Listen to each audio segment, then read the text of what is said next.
July 2nd, the 10 a.m. agenda meeting. I'd like Mr. Clark to do the pledge and Mr. Beard to do the prayer. Please stand. Flag, please. I pledge allegiance to the flag of the United States of America and to the republic for which it stands, one nation, under God, indivisible, with liberty and justice for all. Please join me in praying the Lord's Prayer. Our Father, who art in heaven, hallowed be thy name. Thy kingdom come, thy will be done, on earth as it is in heaven. Give us this day our daily bread, and forgive us our trespasses, as we forgive those who trespass against us. And lead us not into temptation, but deliver us from evil. Amen.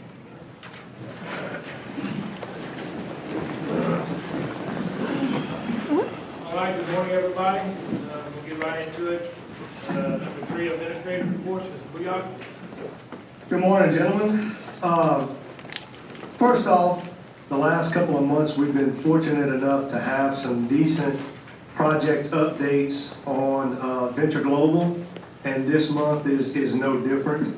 On June 22nd, we were notified that the Federal Energy Regulatory Commission, or FERC, had issued the draft environmental impact statement for public comment. This is the third time we've seen this in this parish in the last 4 or 5 years or so. We participated in the draft EIS comment periods for Cameron LNG back in 14 and Cheniere in 13. And so the parish is certainly encouraged that this company has made it to the point now where the draft EIS is out for its 90-day comment period. And just a reminder that the company had previously, last month, had announced that they have 60% of their capacity over 20 years already committed into contracts. So we are very pleased with their progress. In the last 2 weeks, we've had a sit-down meeting with the Corps of Engineers relative to our Gomesa projects. And we were pleased to hear from them that we're going to get some more money. It's not directly tied to the shoreline protection aspect, but as you may recall, in 2015 and 2016, the parish was working very closely with Calcasieu and Vermilion parishes to get this Southwest Coastal Study completed. And so we have a significant number of projects that total around $3 billion for the 3 parish area. And we went to Chief's Report, which is the last step at headquarters in DC. That was in August of 16. And in May, we held some meetings with our team members here in New Orleans, in the New Orleans office and in the DC office. And today I'm pleased to report to the jury that the Southwest Coastal Study has been appropriated $820,000 in the fiscal year 2018 works plan, which is the general construction budget of the Corps of Engineers. Now, initially, those funds will go towards non-structural programs, so flood reduction type projects. These are more or less going to be home elevations and voluntary acquisitions for the most part. But what is of note is that other projects in this state have been finalized for some 20, 30 years and have not received an appropriation. We have been finalized for 2 years and have already received an appropriation. So what's very encouraging is that whatever we're saying and whoever we're saying it to is starting to work. So we have a little bit of momentum.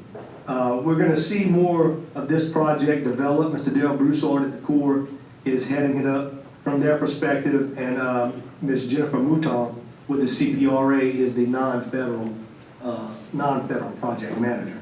So again, very pleased that our 3 parish area will be allocated $820,000 as part of this year's budget for the Corps of Engineers. On June 16th, members of your staff and the public participated in a grass planting for Rutherford Beach for the Mermentau River Cut. As many of you will recall, back in 2016, in August of 16, the jury had a project to make an emergency cut of the area east on Rutherford Beach. As part of that emergency permit, we had to vegetate the area, and over time we've seen some vegetation. There was some areas that were lacking, and so I think that amongst the staff, you had a great deal of effort. You had even elected officials. Mr. Doxey participated. I think the participants ate some of the best jambalaya they've ever tasted in their entire lives. I mean, they just kept going on and on about how great the jambalaya was. And the permitting department won the ice cream party. They had the most people out of any department had the police jury participate. So 6,800 plants. I think we finished it up in about 2.5 hours. I know the section that I worked on, Lonnie Glenn's going out there, and it's been as precise as you could imagine. Just unbelievable how accurate we were. Not Mr. Doxey's section, that was my section. Last month, the jury authorized the staff to prepare an application for the Better Utilizing Investments to Leverage Development Transportation Grant. That is the BUILD grant. It's a lot easier to say BUILD. You authorized us to draft and submit an application for a new Camden ferry. Over the past month, we've compiled some pretty good data that's putting together some, in my opinion, a very significant justification as to why this project needs to happen now. What we didn't anticipate was that quite a bit of preliminary work has been done on a new prospective ferry since 2013, and that was started in an effort by the Department of Transportation and Development. They had engaged a professional marine engineering services firm to design and implement a new ferry. What would it take? And so we've taken some of that information. We've reached out to local economists to help us with the benefit cost analysis, and we've worked with DOTD and other state agencies in providing a lot of technical details. For the jury's knowledge, we have drafted a letter of support and have submitted that to Congressman Higgins' office. We anticipate that Senator Cassidy and Senator Kennedy would also be willing to vouch for the Parish's application. We're going to work with Senator Morris, Representative Hinskins, Secretary Wilson. The Port Commission drafted or will draft a letter of support. MCAL, the Chamber Southwest, and we have various industry representatives who have volunteered to submit some letters of support. So the applications are due in July. We anticipate submitting our full application on July 12th. And we will hear something, decisions on all awards will have to be made by December 18th of this year. So we all acknowledge that this ferry has surpassed the useful life of a ferry of its stature. The normal useful life of such a vessel is 30 to 40 years. We are at year 54 and counting. So, not to preach to the choir, but we feel that this is our best attempt to get some federal funding to address a local issue, as we've been fortunate enough to do in recent times. Our Gomesa project is moving along. We have tried to get that thing off and running.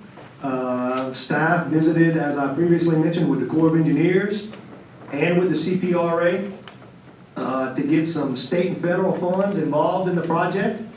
We have to work on a third-party cost review of the report that we received from the Corps and let some of these entities know exactly what the gap is of what we're looking for. So again, just for those, just to reiterate, we're looking at 3 areas: the Rutherford Beach area, Little Florida, Long Beach. And those areas have been highlighted in certain reports. And This project is all made possible through the police jury voting to bond out its Gold Mesa funds. That would have taken us some 11, 12 years to bankroll enough to do this same project. And so I'm very pleased that we have made this much progress to date. We've been contacted by Bloomberg. We've been contacted by the Advocate.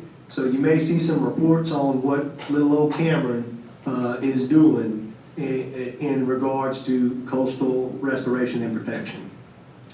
In my update, you'll also see a report from the Police Jury Association. For the month of May, we had Legislative Day, but Cameron Parish was the spotlighted parish throughout the entire state, so we got to brag on ourselves a little bit to all of our sister parishes, some of whom have already reached out to understand what the decision-making process was for these Gold Mesa funds. So with that, I think we have other things further down the agenda, but with that, I'll defer to any questions. Mr. Chair. Ron, when's that next CPRA meeting will be held here in Cameron? What's the date if you have it? October 17th, the CPRA will be meeting here at the School Board Conference Center in Cameron. So we're very proud to see that you know, the CPRA is willing to take their board meeting on the road to come down here to Cameron. What time that's going to be? They normally start at 9 in the morning, so we may have to adjust some of our schedules because I think it's important for a lot of us to attend that meeting. And I did forget to mention, but we will remind the jury, August 1st will be the Venture Global public hearing, which will also be at the School Board Conference Center.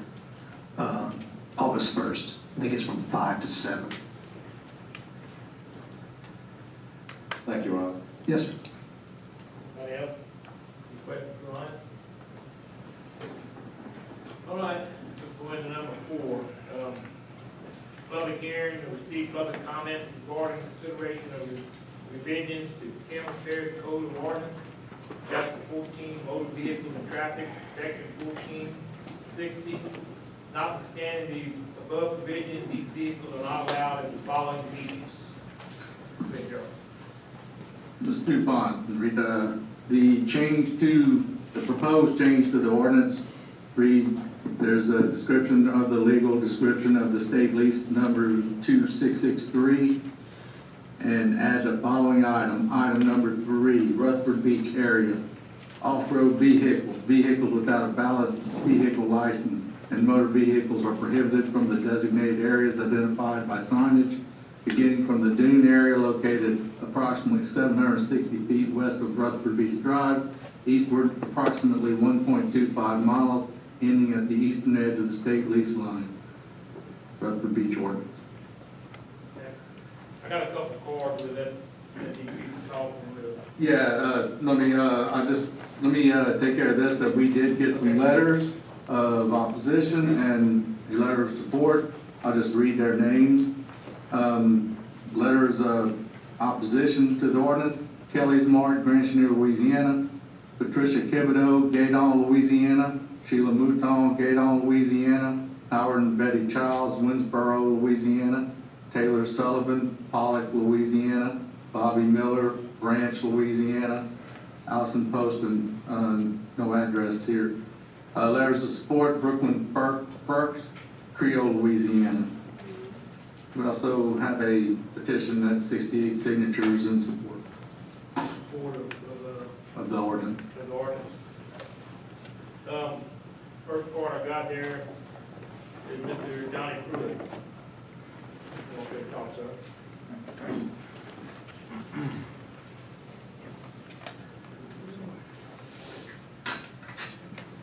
I'm Johnny Pruitt. I live on 186 Cameron Drive. And I was reading a little bit in the newspaper about the project going on. Mr. Doxey has talked to me about it. And you are going in the right direction with this. It's something that needs to be done, and it will get us on par with every other state in the union as far as this traffic stuff. Not only will it help us get the dunes going again as far as growth and erosion and different things like this. Now, we know we're gonna have storms this time, but that does not negate our responsibility to try to do what we can while we have an opportunity to do. And you're going in the right direction. And whatever young man is speaking, he needs to keep on speaking because he's doing a good job. And I appreciate what y'all do too. And my wife would have come today, but this name calling business is really upset. She doesn't like coming and hearing that kind of stuff. And so, but I want to let you know that we are going to do everything that we can do on Rutherford Beach to help this project any way that we can. If it's grass planting or if it's tree planting, or whatever we need to do, we're there, we're committed to it. We're going to be there. So you do have some help there. So I just want to tell you, I really appreciate what you're doing, what you're heading towards. And it's a good thing. And it's something that you can be proud of. So, thank you. Carol.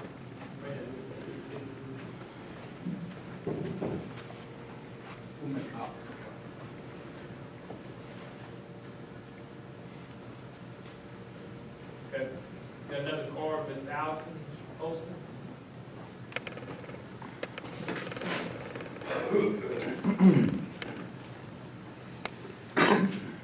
I'm Allison Poston, and I'm a property owner at Rutherford Beach. I've been coming to Rutherford Beach for over 20 years. I almost live here. I come every weekend and we love it here. And we also, I'm sort of associated with Rocket Rutherford. We do support the grass planting. We actually help with that. And, we try to give word of mouth to people on the beach to keep them off the dunes. The problem is they just don't know the grassy areas or the dunes. I know that's a big problem. So we all have to agree that we're here today because we do care about Rutherford Beach. And we all enjoy the activities that this beach has to offer. And I just want to bring up a few points. The main topic I have observed being vocalized from the police jury meetings is concern of trash on the beach and people parking on the dunes. There's a fix for these problems. It's just not being implemented. Yes, there's signage, but it's vague and somewhat minimal. If anyone read my letter I mailed in, would know I suggested more maintenance and management to correct any current problems. The obvious underlying cause of most people not obeying the signs is because they do not know where the dunes are. People think of dunes as a hilly, like in Florida. They're hills with grass on them. Ours is just grass, not really hilly. The dunes are not properly identified. 3 simple words on the sign saying "Dune, keep out" should help the public in identifying these areas. I mean, we have the bird sanctuary roped off. People are good about staying out of that. Trash is always it's a problem because visitors, whether it's by visitors or deposit from the ocean, there has to be some sort of maintenance on a weekly basis. Dumpsters have helped tremendously. We appreciate that. But they still leave trash, and this has improved a lot, just since the dumpsters were placed. And actually, the Rockin' Rutherford group is considering an Adopt the Beach program to help with this, but this program will not work without vehicle access to haul off trash. Closing the beach to the vehicle access will open up new problems and will be extremely costly to provide Americans with that disability access. ADA access maintenance may prove to be a huge burden after each hurricane, tsunami wave, or high tide that we see at recurring intervals. Not only will providing ADA access be a problem, but rerouting tourist traffic to other areas will cause property owner issues. So it's going to make a highway in front of some of the camps. The recent survey results did not point a finger at vehicles as being the cause of Rutherford Beach erosion or even contributing to significant erosion problems that we have seen. So why not let people enjoy the beach? But we do want to educate, provide signage, and word of mouth to make more responsible visitors. This may not happen overnight, but I can tell you, I have seen Parish responsibility improve tremendously just this past year because of Facebook, word of mouth. It has helped. We are trusting that the right decision will be made today concerning vehicle access that will not detrimentally affect tourism, because the negative outcome of diminished tourism is not an encouraging future for Rutherford Beach or Cameron and the surrounding areas. Because a lot of people go to Rockefeller, the Pintail Drive, we all go there. Vehicle access is what makes this beach so unique, and it makes it possible for everyone to be able to enjoy everything this beach has to offer. And that's all I have. Thank you. Thank you, ma'am.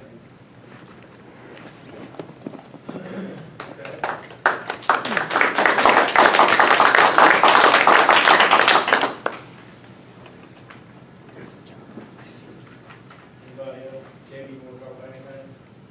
Well, I mean, I put it plainly, that's a state where what I'm doing is not just trying to save the beach, I'm trying to save the parish. If you look at the map, in 20 years, where they're talking about I'm closing, that's the last dune on that side. So if that dune goes, it's high water up to Highway 82. And just like the map says, we're going underwater in 20 years. My house has 13 foot of water. You know, and I'm just trying to save the parish. You know, that's what I'm trying, that's why we put the rocks there, because people live there, 3 people live there. That's why we started the rocks there. Anything else, Jim? It's it, Mr. DuPont, got copies of the letter for y'all's review. This is on the agenda for a vote this afternoon. So just to leave it at that, there's no other comments. I had nothing else. Okay. All right, then, there's no other comments, we move on to number 5. Cameron Fire Protection District number 1, budget review.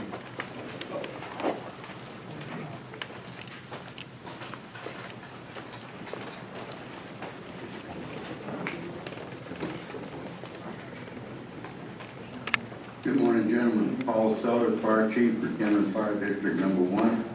I apologize for not being here last month. My wife was having her knee rotor-rooted, so I had to be there.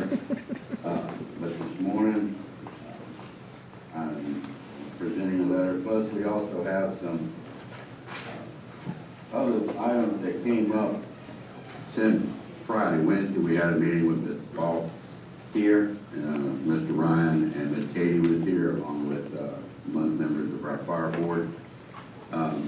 Part of that will be in here. We also had a meeting Thursday night of the fire board in which some other stuff came up, in which we've been pursuing, since then. So I'm appearing here before you today to re-urge our request for assistance for Cameron Fire District number 1.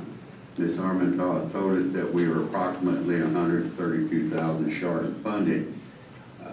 That will change after today, because we've come up with some new figures, and it's actually roughly about 90 to 100,000 rather than 132,000. We were told we should present a plan on how to address the shortfall. First off, we will arrange to be reevaluated by PIAL in January of 2019. This is the first available opportunity for reevaluation. By that time, we will have a minimum of 4 volunteer firemen with 12 hours of training. Excuse me. We will also be able to establish that we've met the minimum response requirement for structure fires. This should improve our rating. I'm not going to promise you anything, because every time PIL comes in, they always want to find something else to work on that we should do, and we haven't. We will do the best we can to raise the rating from a 10 on up. Secondly, we will solicit donations from private industries for continued operation. If these entities will agree to meet with us, we will have a presentation setting forth our needs. We have the letter that has been drafted by Ms. Jones that we will be sending out. We know Venture Global is getting close. We're going to talk with, send to Fort Cameron. We're going to send to Commonwealth, I think it is, and several others. We had attempted or started to do that earlier this year, found out that there was some opposition, so we stopped that at the time, because not sure of where everybody was at in their planning or in their permit. Fourth, we're continuing our effort to obtain more volunteers. We'll have an ad in the local paper to this end. The administration has agreed to speak with 2 employees. That's when we had our meeting Wednesday with Mr. Paul, this past Wednesday. Also finally, and not finally, we need your permission to immediately begin the process of enacting a new tax to supplement our revenue. We would appreciate that this would be between 6 to 8 mills in our addition to our existing 6 mil tax. We will hope to have this voted on in the springs of next year. The other thing that has come up is that Thursday night at our meeting with Sheriff Ron Johnson, who was the fire chief whenever they decided to start paying firemen, or to have paid firemen. He had checked, and according to the labor board, we were able to do 16 hours with 8 hours off. If they didn't want to leave, we would provide them a place to eat and to sleep, and we did that. Well, approximately 4 years ago, when Johnson Bayou hired and started hiring paid firemen, it came out that we had to be civil service also. So the ruling is if you have 1 paid fireman, you have to have civil service. That started a big ruckus with everybody running around because the big bad word is civil service, because that's what we see happening in other towns. So according to what was done at that time, we changed our pay in the way we were paying them to as long as they were here, because we were told that's what it was required. They would be paid for all the hours they were here. As of Friday, talking with civil service lady, Ms. Liz Stewart has done a heck of a job on this between now and then. Besides with me, I've gone through and checked. It turns out there's 2 civil service boards. One is the state civil service board that has to deal with wages and stuff, but that's for state employees. The other civil service board, which our guys fall under, advises us they have nothing to do with salary. They have nothing to do with paying salary. They will not advise us on salary. Their job is disciplinary and rules and being able to give a compensation for working so many hours or for laid off procedures on that. In talking with the Labor and Wage Board, they're saying what we had before was the right way to go about doing it. So we will be having a meeting in next month, this next week with the Fire Board, and proposing to go back to our old way of paying, which was 16 hours a day with 8 hours off. Now, we've been told, well, the civil service won't let you do that. Well, they have no other choice. We have no money. And according to the labor board, we can go if even we have to start reducing what we pay. So this is part of it. With that in mind, that's why I'm saying that our request has been dropped to 90 to 100,000 for the assistance. And because we are doing our best, we have cut everything that we can cut. I have a fire truck right now that is out of service because we can't afford to get it fixed. We can't call a repairman to come look at it, tell us what at this time. We do have coverage because I have another pumper truck and we have the ladder truck that I can pull into service if needed. Like I said, we've cut everything we can cut as far as air conditioning down to running it at 73 and 74 instead of 70 and 72. There was set up in part of the funding about a $7,000 charge on electricity at one time. Well, if you remember, we had several really cold months going on, and we turned the heaters on to keep the trucks so we could be able to get into them and start them up instead of having a dead battery on them. But we have done everything, and at the point there, we are at bare minimum as far as the concern for hoses and equipment and stuff. That was some of the things we've had to start doing every month. We have to have our trucks every year. We have to have the truck certified. We have to have the hoses certified. We have to have the ladder truck certified separately from the regular pump trucks because it requires a certain thing off of it. We are doing everything we can to be able to keep it with a paid fireman to be able to set up. They say, okay, get a volunteer fireman. We have been trying. we have asked, we talked to everybody. Right now, my volunteer firemen, besides myself and my 2 paid firemen, are 3 ladies and 1 gentleman. Our ladies are being taught how to operate the truck. We're finally getting them over there. That fear of even moving the truck 30 feet off of it and trying to get them to learn how to drive it. It's not that bad. We have attempted and will continue to attempt to get volunteer firemen. The problem sets up, we also have to do a background check on every volunteer fireman, our fireman that comes in, because the way rules are and things are today, we can't afford to have somebody who has a background that we wouldn't allow either around children, around items, houses, whatever.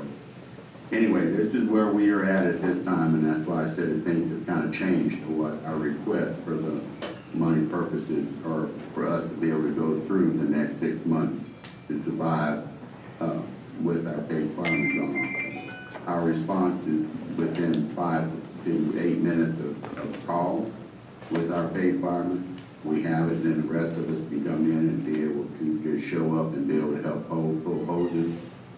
We have a mutual aid agreement with Grand Chenier and Creole. In fact, it was brought out when that unfortunate camp that did burn in Grand Chenier, but we sent our ladder truck with our firemen over there to assist. That's part of the things that we did back then to pay to get a ladder truck up in here for us to be able to have. We're the only ladder truck south of the coastal for Cameron, Creole, and Grand Chenier. We're more than happy. We have the mutual aid offer. We're doing what we can, but we are asking for assistance and to be able, and then by next year, if things, and try to pick up and do what we can, that we don't have to come back to you again next year. It is not our intention to have to even want to be here today to ask for this. Any questions, gentlemen? Chief, your fireman now, is he one of them from the county? No, sir. When we came to be a paid fireman, to be a professional paid fireman, you have to have firefighter 1 minimum. Nobody, well, I take it back, I think it was Freddie LeBlanc back then when he was on the fire board, had become a firefighter 1. But in that time, we really had nobody else. We've had the training up to a certain degree. Grand Lake has agreed to talk with Toby Landry. He has agreed that if we can get anybody up there, when they're having their training, they're more than happy to get them up there. The problem sets up, as you know, is being able to have that time to leave and go up there. Same thing down here, we're trying to get the training set up into it to be able to have Todd Parker off the Searcy be able to come down, or I think it was Mr. Carter back about 3 years ago, or 4. So that's what we have at this time. Any other questions? I got one. Yes, Do you sir. want to implement another tax in the parish? Yes, sir. With the option and the idea that once, because, I mean, with everything that's going on, unfortunately, what our millage is right now is not sufficient for what's happening with, and we can only roll it up so much or go forward. The idea of the second one is to be able to help bring in the additional, but once we are sufficient and to the point where we won't need it, and everybody's hoping and praying when these new businesses come in and the taxes start running off of them, and you know the coffers are raining gold coming down off of it. We plan to roll it back and not use it, and be able to use which we had done for many years after the storm, because we had the surplus that had been taken in. And talking with Ron, he advised me that quite a few years after the storm, we didn't tax anybody, and because we had the surplus. And so our plan is not to continue pulling it in, but once we have everything set up and we are sufficient enough to be able to run, rolling it back and even possibly dropping it. But this is what one of the steps we're looking at also. If I remember correctly, Mr. Falk had talked about part of the volunteers, I forgot about this, was asking the road crew, if they wanted to volunteer, and then being able to get with, the road crew and see, the administrators to see how that would work and if that even feasible. What about, how much did y'all check to see how much that would add to a homeowner's taxes in a year? 6 mills? Not at this time. Because it'd be in the district of Cameron, right? Yes, sir. How many residents? 600, I think, is what the last Taxable? taxable, well, no, not taxable. We would have to go in and look into it, and that would be part of it that it said there, so I'm not really sure. Last I heard we had, is it 600, Ryan, do you remember? Taxpayers is probably The taxpayers is more than that? Okay. Yeah, I had made a recommendation to the fire board that I was talking to the jury, and I guess this is a good time as any, to maybe inform our staff to send out to the employees throughout the parish, not just our road district employees, all our parish employees, that if they're willing to become volunteers throughout the parish, not just in Cameron, but throughout the parish, that it would, on their daily schedule, if there was a fire and they was aware of it, that they could leave their duties unless they was in critical placement, but they could leave their duties and help out with that fire if they was trained. And that's the recommendation I think the fire board, I'll make you go, if somebody that works for the parish is willing to go get trained and be a volunteer, that if there's a fire, they're working 10 hours a day. If there's a fire during that period, that we would allow them to go be part of that fire. And at that time, they would be off the clock. No, they would be excused from their duties, but still on the clock. I mean, it's just like, back in the day when Grand Lake first did their fire department, we wasn't asked, we was told that we were part of the volunteer fire department because it was protecting the community. It was a public service to the community. I don't know where we got away from that, but you think about it, it's, we do public services. And this would be, I mean, it could be our house. And it'd be a volunteer thing. That they want to enter first, being on payroll. We have some things that we have to hash out yet. I mean, it's just a recommendation, it's just a suggestion, it was Yeah. just a suggestion to them, and if y'all good, well, it was just a suggestion. They're in Cameron over here, they have no volunteers. Yeah. When they got 2 full-time firemen, they got one on shift, one on another shift. And they have 4 volunteers. And volunteers are not always here, so probably you have, the best case scenario, you might have 2 people show up for a fire, or maybe 3.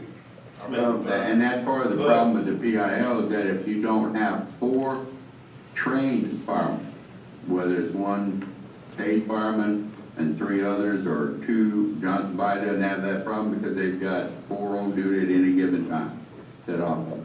We have been able to, and that's also part of the thing where with the mutual aid, if we bring in Creo, because they are trained and their people, whoever they show up, we can use their certificates of training to be able to say, hey, we had 4 people here that had the training and, where that would get us to that point. That's part of what we're looking at with the reevaluation, because we've had several structure fires. And to PIAL, their structure is that anything that's not touching the ground are its own pier. So all these little campers that are dotted all around are not considered structure fire, because unless they're sitting on piers and can't be driven off real easy, they're not considered structure. As long as their wheels are touching, they're a non-structure and they don't count.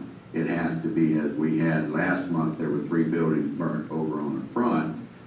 Off in the corner, there was a shed, there was a camper that was on piers, and the wheels were off the ground, and there was a abandoned trailer. So we can use those. We had 4 we did have 4 of our people show up, and then we had the mutual aid from Creo. We have been lucky since the last year that any structured fires that have been either abandoned structures or where we were called out, we were able to get our minimum amount of people there. So, and like I said, we're trying to do what we can to get everything set up and raised up. Any other questions? All right, Joe, question, comment? All right, thanks, sir. Thank you, John.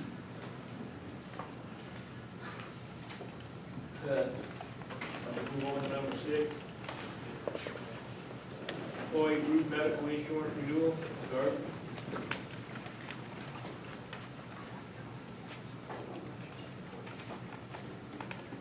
Good morning. I'm speaking to this properly this time. I think everyone has in front of them the renewal rate. Before mentioning anything about the renewal rates, I'd like to just mention in general, the renewals across the board are all taking place effective September 1st. And that's the life insurance, dental and vision, as well as the medical. All of that takes place effective September the 1st. The life insurance, we have another year locked in on the rates that are presently in place. So there is no change on the rates on the life insurance. Just to kind of quickly brief you, the police jury pays for life insurance on active employees for $40,000 on each employee, $20,000 on retirees until they die. So it's a very good benefit. The dental and vision, there is no rate increase on that particular benefit, so that's also locked in for another year. So 2 good points right there. Moving on to the medical, as I mentioned, that is taking effect or will be effective on the rates September 1st. There was a 5.3% rate increase on the rates. And I think if you're looking at that particular sheet right now, okay, you see the current rates versus the new rates coming up. And a few sheets beyond the one you're looking at, just want to kind of call to your attention, but as of the end of May, claims are outpacing premiums by 106%. So for every dollar they're taking in premium at that particular point, they're paying out $1.06 in claims. So I feel that it's very fair to have a 5.3%. To be honest with you, I was kind of holding my breath because I was thinking we were going to get hit with a double-digit increase. But we're looking at a 5.3% rate increase. On that page, beyond this next page, past the rates or the claims, the benefits. The benefits did not change at all. Same deductible, same co-insurance for the office visits, same co-insurance or co-pays for the drugs. So nothing's changed there. All in all, I think it's a very good year compared to what we've had in the past. Last year, if you recall, we had a 13.5% rate increase. So 5.3, I think, is pretty good. Any questions? It looks good to me, Mr. Earl. I think, looks like everybody done a good job of trying to keep it down, and we got it down pretty close. That's the best we've heard in a long time in my book. That is the best I've seen in a long time. And in general, the market in general, it's very good. 5.3% in general across the board. All companies are looking at a lot higher increases than that. And I didn't bring any individual premiums, just to let you know that the people that are on the group policies sometimes maybe forget the benefit that they have, because they have a tremendous benefit being on a group policy. Premiums out there on the market, if someone was trying to buy a individual health insurance policy, it is just unbelievable. So this on this page, I don't know, it's not under, but it's like the fourth page, just has the employee payroll deductions. Yeah, Mr. But this Walker got is the that. increased amount per payroll, Yes, sir. for our employees. Yeah. That ain't bad, that's nothing.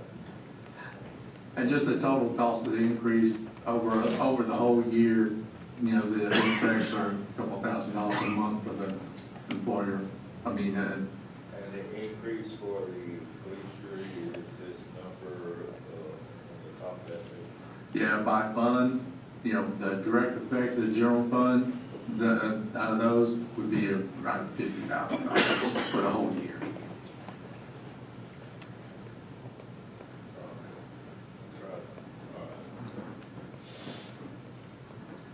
Because that's general fund, road bridge, most of the employees in criminal court. That's most of the employees. So it's all broken down. Yes, sir. I mean, over is 5%. That's the lowest rate increase we've had in years. So we put, road bridge and general fund is probably the two. For most of the employees, though. Yes, sir.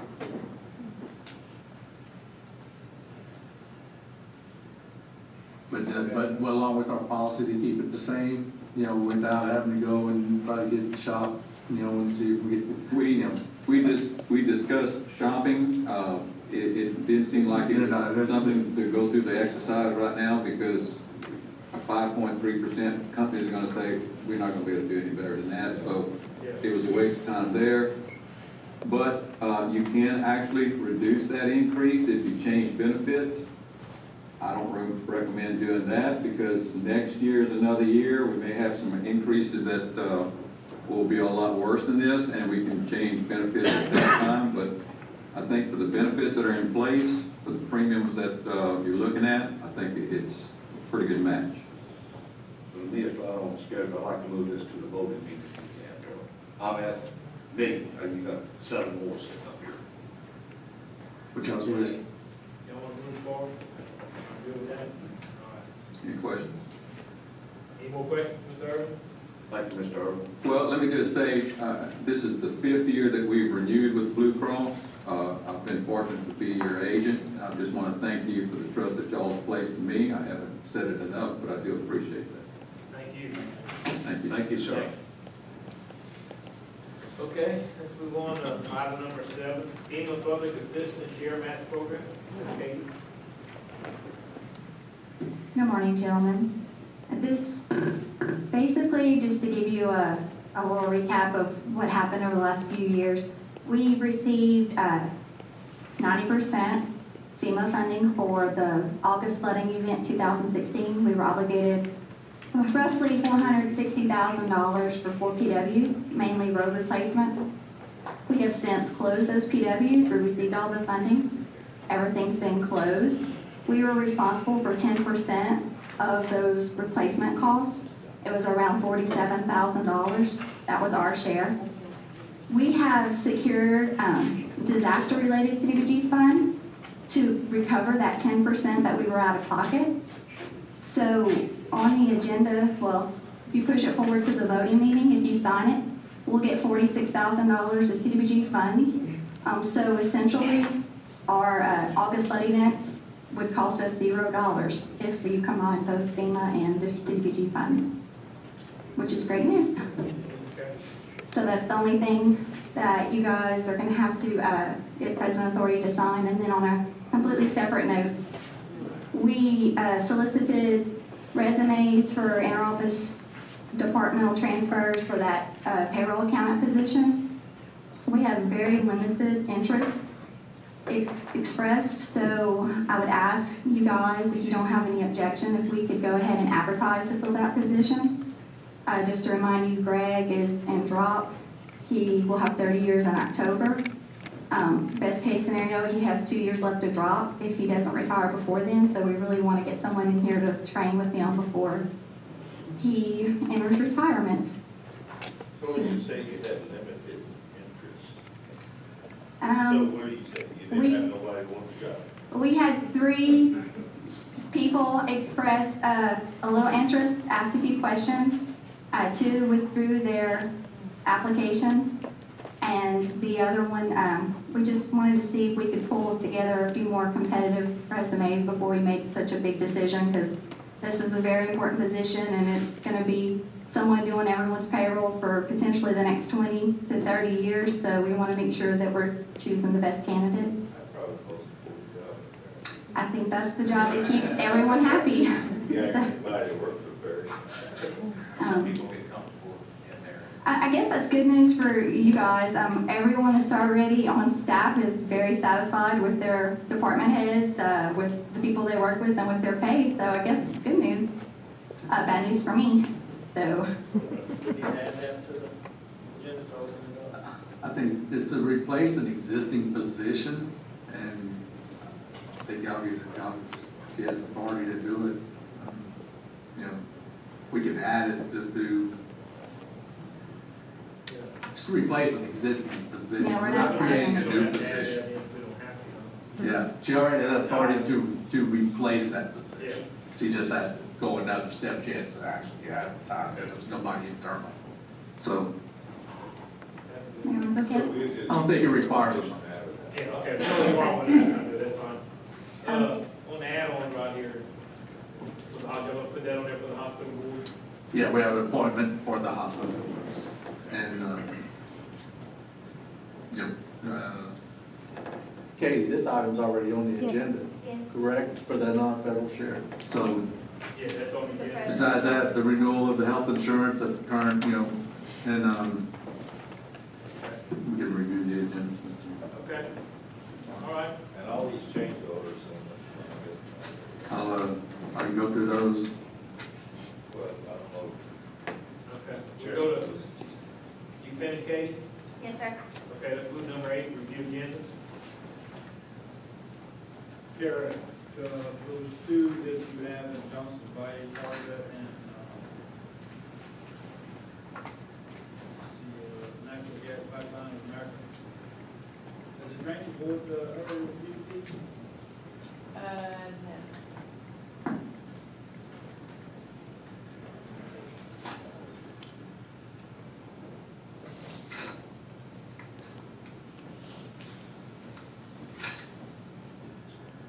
I had a question.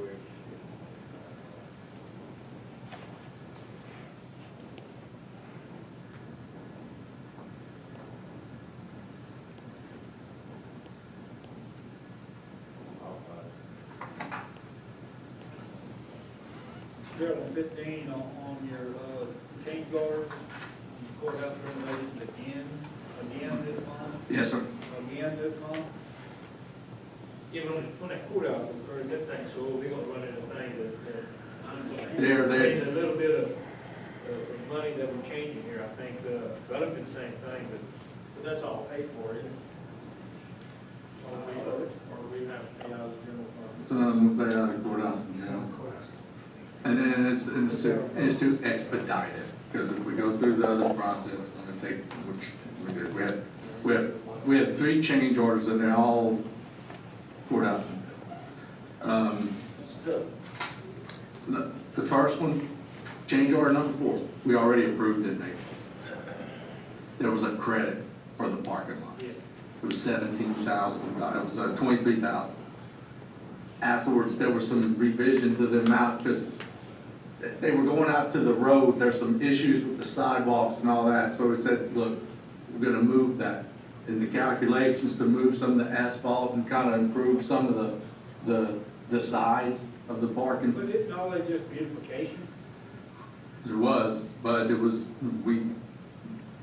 they were good improvements versus, so it changed it for $2,899, because we had approved it originally for, the credit was $23,000, because we had moved that asphalt. So, this request was to change that change order by $2,890 because we authorized them to move some of it to make some improvements. So, that's what that change order is. That's why it's a revision to one we already adopted. Change order number 5, we added a security system with the KN Security. They had to make some changes as they went in with the doors and other, some wiring issues to accommodate that security system. And one of the change orders on change order number 5 is for $3,683 for that. There was also some changes.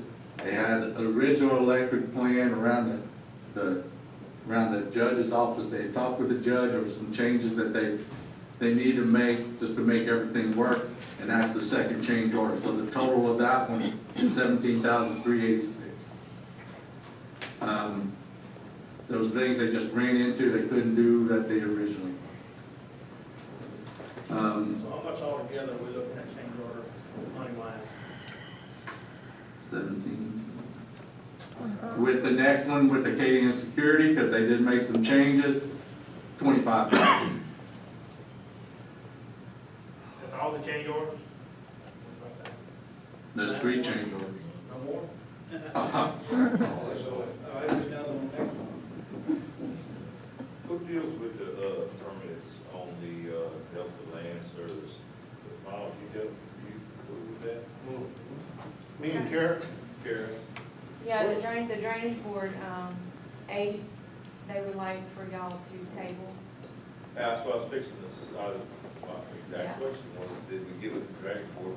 I know that some of these land companies are coming into the north part of our parish and doing some odd things, so restoring some, they call it restoring, but I think they're messing up some of our drainage. Drainage laterals.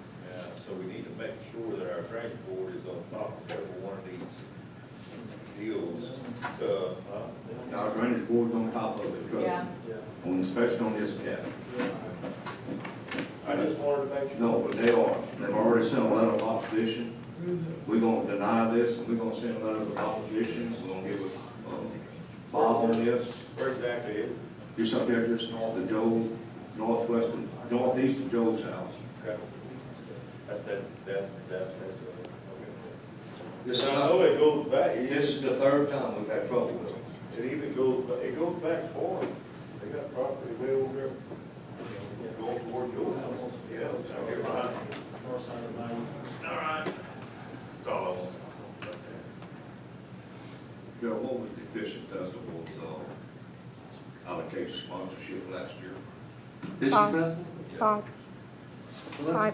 5,000. 5,000. 5,000 again, no? Yeah, okay. Joe, put it down there, allocation of 5,000. I like to just mention that, the Grand Lake Cubs was in the All-Star tournament, state tournament this weekend. Lost out. I like to recognize them anyway. I'm kind of fortunate to that team. I had Were you the coach? 2 grandsons on that team. No, I'm not the coach. Not the coach? I was just a grandparent watching in the stand. You were sitting in the holler. They lost out to the team that won the tournament, so But they got there, so congratulations. it was out there. Any more questions? Again? Darryl, Ron? Everything good? Everybody good? All right, see you after afternoon. Meeting adjourned.